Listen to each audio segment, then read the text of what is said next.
Halo teman-teman semuanya, selamat datang kembali di APP World Indonesia. Dan kali ini gue berkesempatan buat review performa gaming dari Poco M3. Karena HP-nya baru gue dapet flash sale yang ketiga. So, gimana performa Poco M3 dalam menjalankan game-game berikut ini? So, ini dia review performa gaming dari Poco M3. Poco M3 pakai chipset Snapdragon 662 yang menurut gue chipset ini di harga hanya 1 jutaan aja itu luar biasa keren banget. Karena kalau di brand sebelah Snapdragon 662 itu masih di kisaran harga 3 jutaan. Dan di varian Poco M3 ini dia mengusung prosesor yang cukup gila dengan harganya. Dan memang salah satu aspek killer dari HP ini yaitu adalah prosesornya. Kemudian dia didampingi dengan pengolah grafis Adreno 610 dan varian yang gue miliki ini adalah varian yang 6/128GB yang gue beli dengan harga Rp2.198.000. Dan untuk varian 4/64GB-nya kalian bisa beli dengan harga Rp1.798.000. Tapi ingat, harga ini hanya kalian bisa miliki kalau kalian dapat flash sale-nya. Jadi kalian harus jago-jago supaya dapat flash sale-nya. Karena beberapa detik aja HP ini bisa ludes terjual. Dan beruntung gue bisa dapat salah satu unitnya.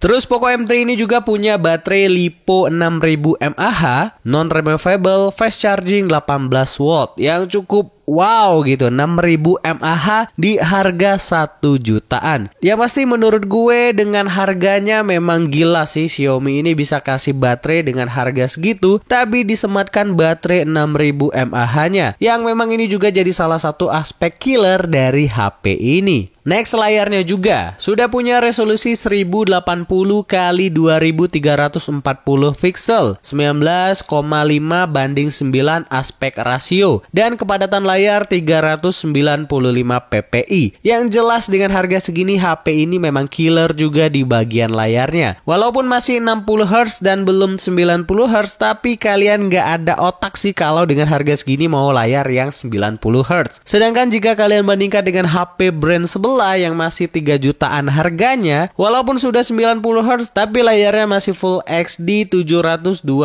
pixel. Sedangkan ini sudah Full HD 1080 pixel dan memang layarnya juga menjadi salah satu aspek killer dari HP ini. Jadi itu adalah beberapa spek singkat aja dari HP ini. Kalau kalian mau jauh lebih lengkapnya bisa cek video-video di YouTube. Itu udah banyak banget. Oke, langsung aja kita bahas review performa gaming dari HP Poco M3 ini.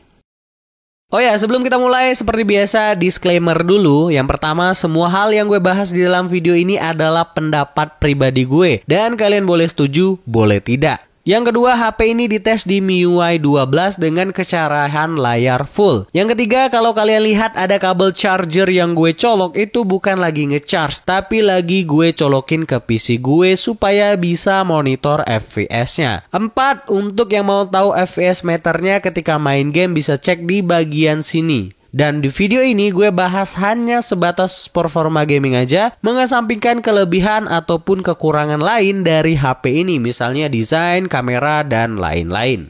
Oke, langsung aja kita mulai. Yang pertama kita bahas performa HP ini di game Mobile Legends. Untuk di game Mobile Legends, teman-teman akan dapat settingan grafik maksimal seperti ini. Untuk mode HFR-nya sudah bisa diaktifkan, yang artinya itu bisa 60 fps dan untuk grafisnya itu mentok di high. Dan untuk performa HP ini bisa gue katakan bisa menjalankan game ini dengan baik. Untuk FPS-nya juga cukup stabil di 60 fps dan ketika bermain pun sangat jarang gue temuin FPS-nya itu yang ada atau berada di 30-an fps. Yang artinya game ini berjalan dengan smooth dan lancar di Poco M3.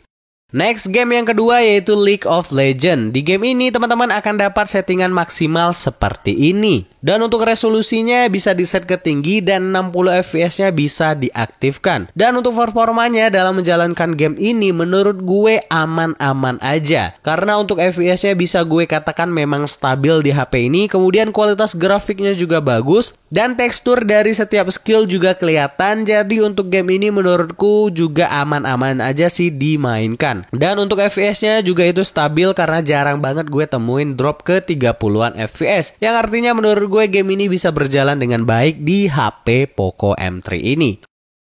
Lanjut di game yang ketiga yaitu Free Fire. Di game ini teman-teman akan dapat settingan maksimal seperti ini. Untuk kualitas grafik itu bisa diset ke ultra dan FPS-nya bisa set ke high yang seharusnya akan bisa ke 60 FPS. Dan shadow-nya gue on dan resolusinya juga ke tinggi. Gimana performa dengan settingan seperti ini? Dan di game ini menurut gue game berjalan tidak terlalu smooth. Karena FPS yang disetting ke 60 hanya dapat 30-an FPS aja. Karena FPS yang kita setting ke 60 hanya dapat di 30-an FPS dan 40-an FPS aja. Kalau untuk di 40 FPS itu akan terlihat berjalan smooth dan kalau sudah ke 30-an FPS menurutku agak kurang ya, agak patah-patah gitu karena menurutku FPS yang aman itu kalau settingannya di 60 FPS harusnya dia nggak boleh ke 30-an FPS karena akan terlihat agak kurang nyaman menurutku. Tapi sebenarnya ini bisa diakali dengan menurunkan kualitas resolusi dan matiin shadownya atau FPS-nya teman-teman set ke 30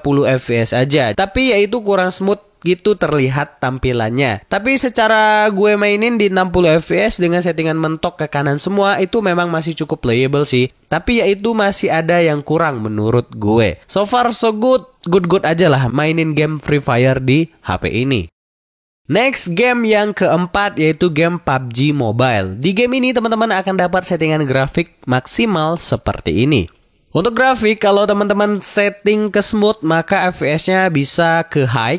Tapi kalau grafiknya teman-teman set ke balance atau naikin ke balance, maka FPS-nya akan mentok di medium aja. Dan untuk di game ini, gue mainin di setting grafik smooth dan frame rate-nya high atau 30 FPS. Di game ini gue mainin di dua mode. Yang pertama gue coba di Team Deathmatch atau TDM-nya. Dan hasilnya FPS 30-nya menurutku cukup stabil dan aman-aman aja dan gak ada masalah. Yang kedua gue mainin di mode Battle Royale-nya. Hasilnya memang 30 FPS-nya menurut gue bisa dijalankan dengan baik. Enggak ada gue temuin frame drop yang drop-drop banget ke 15 FPS. Kecuali lagi landing di tempat yang rame. Sesekali akan terjadi frame drop. Tapi menurutku nggak ngaruh-ngaruh banget dan masih aman lah pokoknya. Terus untuk yang mainin game ini pakai gyro, menurutku pribadi ya, bahwa gyronya itu menurutku agak delay. Memang sih masih bisa cukup diandalkan. Kira-kira masih bisa dipakai lah gyronya. Tapi gyronya itu agak delay gitu, jadi nggak secepat biasanya. Dan nggak lambat juga gitu. Tapi ini menurutku aja ya, kalian boleh setuju atau boleh juga nggak setuju.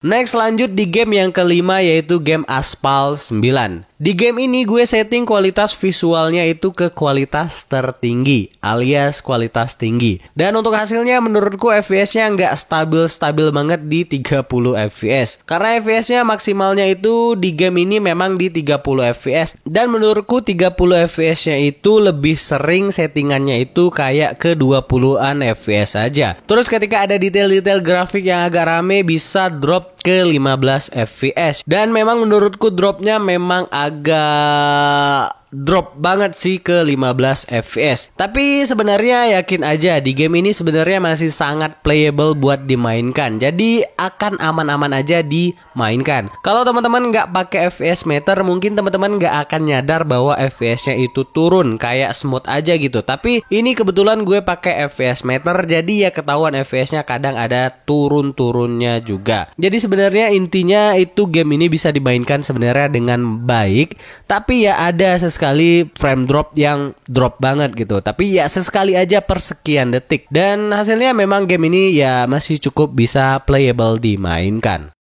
Next game yang keenam yaitu Call of Duty Mobile. Di game ini gue mainin di mode TDM aja karena gue nggak sempet maininnya di mode Battle Royale karena memang waktu. Dan langsung aja untuk performa di Team Deathmatch-nya seperti ini. Untuk grafik gue mentokin kualitas grafiknya sangat tinggi dan FPS-nya itu di high. Dan untuk di dalam game seharusnya dia bisa ke 60 FPS. Tapi karena dia menahan beban grafik yang sangat tinggi, maka FPS-nya hanya di 40-an FPS aja. Terkadang ada juga bisa nyampe 60 bahkan drop ke 20-an FPS. Tapi ya rata-rata itu dia stabil di 40 FPS. Dan dengan performa seperti ini sih menurutku memang masih cukup aman dimainkan. Tapi kalau mau lebih nyaman lagi, supaya stabil di 60 fps, teman-teman bisa turunkan settingan grafiknya sedikit supaya fps-nya lebih stabil.